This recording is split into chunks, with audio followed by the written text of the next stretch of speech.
So hello guys, welcome back to my channel. So what I have here today is the 2023 Suzuki Celerio AGS. So I already did a in-detailed review almost a year ago. Check that out on my channel. What I have here though is a very special one. I think this is, if not mistaken, the only one here in the Philippines because this is wrapped with special body kits and stickers, well, liveries. So I'd like to thank everyone at Suzuki Auto Philippines for making this review possible. And as my first Suzuki Lendout, and what a way to go. It's in red and probably the only one in the Philippines. As I said, I already talked about the exterior bits in my first review, but let's still talk about it. So we have halogen lights and fog lamps all around. These are two, I think, if not mistaken, among one of the brightest halogens I've ever encountered. So being this special edition Celerio, there's no given name with it at the moment. So you get a lot of stickers here on the hood, on the roof, and on the doors. And I love that part of the rear quarter panel. It gives a little bit more of a sportier design. But of course, for that eagle-eyed viewer,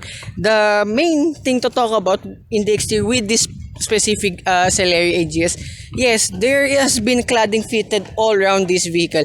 I'll be honest, I am not a big fan of the cladding, but for this special occasion, why not? I did discover one thing now. So the normal ground clearance of any Celerio is 170 millimeters, but given this cladding now, I think it's even much less, around 130 to 150 millimeters. There's no specific ground clearance given with this body kit, but still, then again, this will acquire to some of people's taste because cladding is already trending in every car out there. This one gives it a little bit more of a crossover bite. That's what this espresso is supposed to be like. Interesting. Anyway, so here on the side profile too, yet again, being part of this special edition, you get rain visors too, all around, and on the rear, you get a blacked out spoiler. And more cladding and garnishes over here at the rear. Well, this part though, I'm not a big fan of. I mean, it will help in case you accidentally rear end someone from the rear.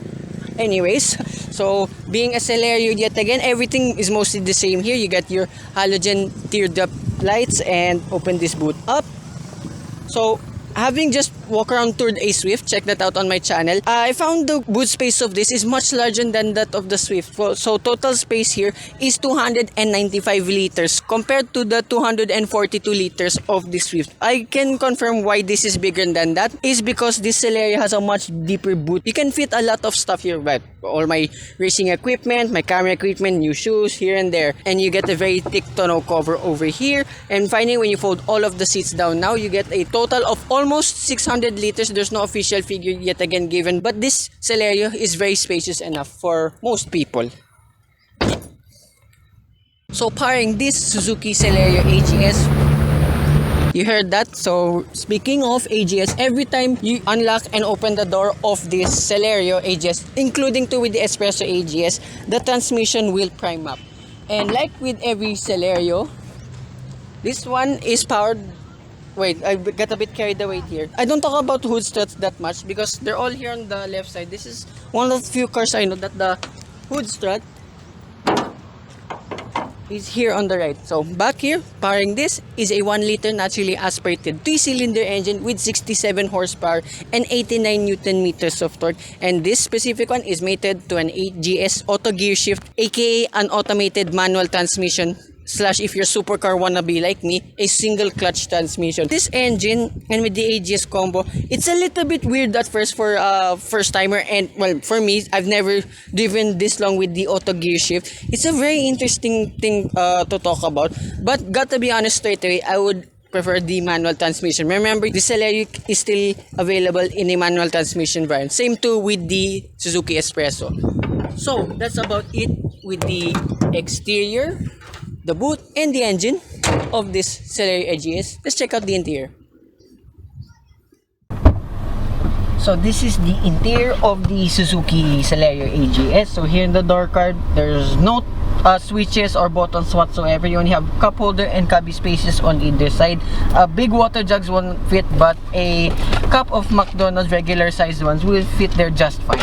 And being to the specific Celerio AGS with the special livery and body kit, you have Celerio badges in either side of the chassis itself, which I kinda like. But what's not touch though is literally everything else here in the interior, but that's still no bad thing because everything works over here. What I did not demo too in my first part 1 review of the Celerio AGS is with this 6.2-inch infotainment system. It's a Sony head unit. You don't get Apple CarPlay nor Android Auto whatsoever, but for once the speakers of this is among the best I've heard in this class of vehicle. It's pretty amazing. Check out my Instagram. I did a hilarious reel over there. Anyways, back here, I tried out for the first time ever, since this has smartphone mirroring. I tried connecting my Android phone to it. It's basically no use to me because you can't literally do anything at all. I can't even access the maps. I just end up using my phone and just place it there in the cubby space. And speaking of where the cubby space is, you have 2 cup holders, a 12-volt socket, and then above you have your air conditioning controls as well too. With this air conditioning, my usual test here, well, this one kind of hot day now in December. What the? There, much better. Sorry, there was sun on my face. When I left it literally under the sun for almost like 3 hours before I shot here in somewhere here around in Fairview. This air conditioning is super strong. The cabin got cold really fast. Hence too, this is a very small car, and I commend the aircon of this. I think, if not mistaken, this is a little bit more powerful than the Espresso. I'll check that out soon, hopefully with another lens out. So here on the left side of the dashboard, you get an air conditioning vent, side mirror adjustments, buttons for your parking sensor, electronic stability control, and your sorry, auto start stop feature. More on that later on when I get to drive this. So on the side mirrors, you can electronically adjust them, but it does not electronically fold, sadly. But again, this is a small car. Maneuvering this around in the city, you won't have any issues whatsoever. And we're like behind the camera, you have a glove box over here. It's pretty large, but there's a lot of contents in it. I mean, contents for the manual and paperwork of this lend-out unit. And here in the steering wheel, it's a steering wheel, just few functioning buttons for your radio, your volume, and your mute button, and just one blank here on the left side. And then here in the instrument cluster, you have a very large speedometer and an orange display on the side, and there's numerous information over there too. You've seen already the fuel economy. I'll get again more on that later. Around in the gear shift, it's silver with gloss black materials, but you're not gonna be touching that part anyway. And this is the only leather I found here too in this Celerio, just right above this gear shift. The seats here too, no fuss, all fabric seats, manually adjusted, but still very comfortable to sit in, and surprisingly with a lot of bolstering. Interesting. And above here you have your halogen lights.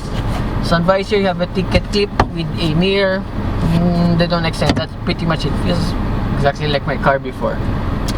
Anyways, so as well, more on the pricing too later on. And this is why I borrowed this Celerio AGS first compared against in the future with the Espresso and the Jimny. So back here in the center, you have a large space over here, and then you have your manual handbrake. And yeah, that's pretty much here in front of this Celerio AGS. Let's check out the rear seats. So here in the rear of the Celerio AGS, there's literally no toys here in the back whatsoever. So in the door card, yet again like the ones in front, you don't get any switches or buttons whatsoever. You have small cubby spaces and cup holders on either side. That's pretty much it. Even to the point you only have one map pocket behind the right front passenger seat. No central armrest whatsoever, but the seats here are really soft. It's so comfortable to sit here. And space here, I mean, as you can see, it's pretty huge for a very small car. I'm very impressed. So feet room, knee room, and headroom is excellent throughout. And if I sit in the middle, surprisingly, the cushion is much softer than in either left or right side of the seat. Headroom is the same throughout. Transmission tunnel, not so bad. You can just simply put your feet up. And I forgot to mention this one in front. So below the infotainment system, you have your locking buttons and your window switches. So if they're located there in the middle, how about for the rear seats, since they're absent here on all of the doors in this Celerio? They're located right here in the middle. So it's really annoying that you have to open the windows. I mean, you have to stretch all the way here just to open the windows. I only can find, being honest, one solution to open the windows without stretching. Yeah, that's the only thing. So yeah, that's a quick interior walk around of the Celerio AGS. Let's go for a dive, and there is a lot more now to talk about. Now here we are now driving the Suzuki Celerio AGS. Okay, this transmission, to be honest, is not my thing. Basically, it's an automatic, but you have to drive it like a manual in such a way. So here, let's try the AGS system. Right, I mean, just drive. This will tend to gear hunt too. So here at the stop, then when you suddenly floor it, there, even the automatic EAS automatic start stop function is very much delayed. I'm not a big fan of that, so usually I just turn that thing off, but I will activate that once I'm in heavy city EDSA traffic. In drive mode, automatic mode too, even this you have to modulate the throttle. You cannot just floor it pedal to the metal. Like me, being a small car too, I mean, just here driving around BGC and almost everywhere around Metro Manila at this point, being a small car, this one is very easy to drive and maneuver. U-turns, tight streets, city spaces, this Celerio feels exactly at home. You have very agile handling, even though you have some dead weight in the steering wheel. I would say in my entire 3 days of driving this car, this Celerio is very much fun to drive, especially in the twisties. Visibility throughout the car is very good. The windscreen as such is very tall, and you have a short hood, and again, maneuvering in tight spaces is gonna be easy, even for first timers like Adrian1011, who's with me today. Shout out to him.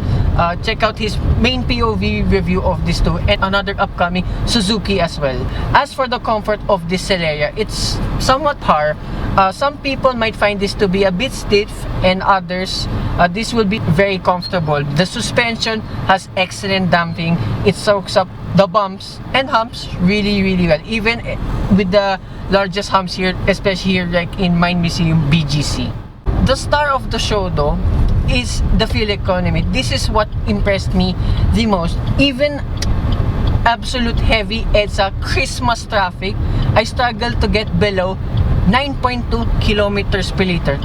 That's really impressive for me. This is as well one of the most fuel efficient cars that I've driven on my channel.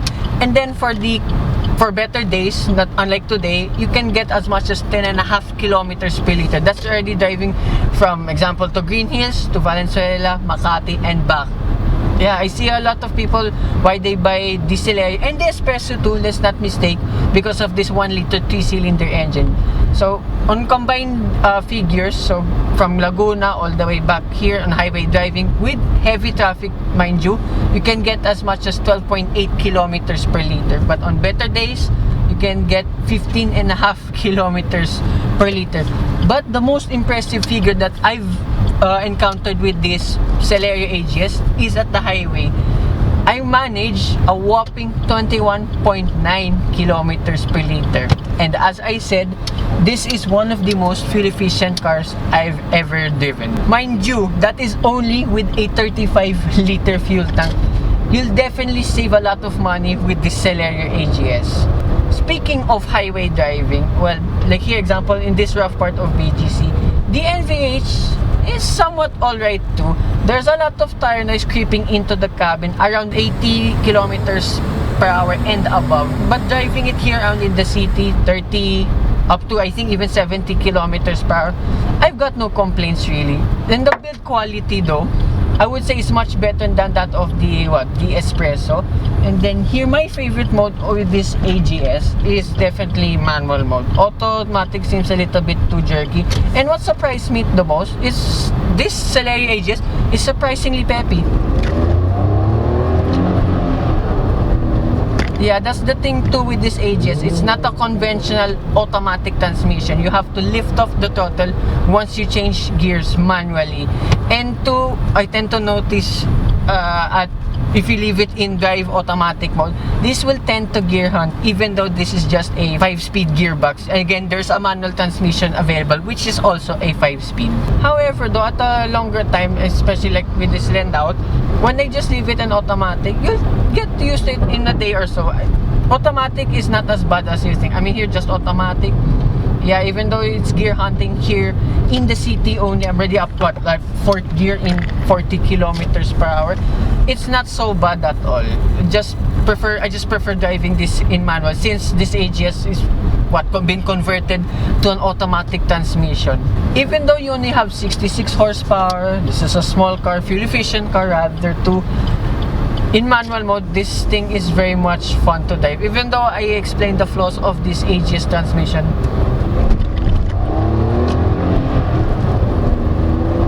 and it sounds good too, like with most 3-cylinder engines I've tried out. So that concludes my review of this Suzuki Celerio AGS. I know I said it's flaws, but then again, this is still a very great city car. And for the cost of all of this is where it gets interesting for me, because it's almost been 2 years now. A lot of competition have got into this category of subcompact hatchbacks, and surprisingly, this still costs the same since for almost 2 years now. With the rest of the competition having higher prices now, this still retains at 754,000 pesos, which is, I would say, great value, even though you have some features missing, but it makes up for it, as I said during the test drive review, with its fuel efficiency. So I'd like to thank everyone again here at Suzuki Auto Philippines, and special thanks here to Suzuki BGC for allowing us to shoot here in their showroom. So you may contact the following people in the description down below if you want to purchase an all-new Suzuki Celerio. So hope you guys like and subscribe, and I will see you with more future Suzuki landouts coming right up. Bye-bye.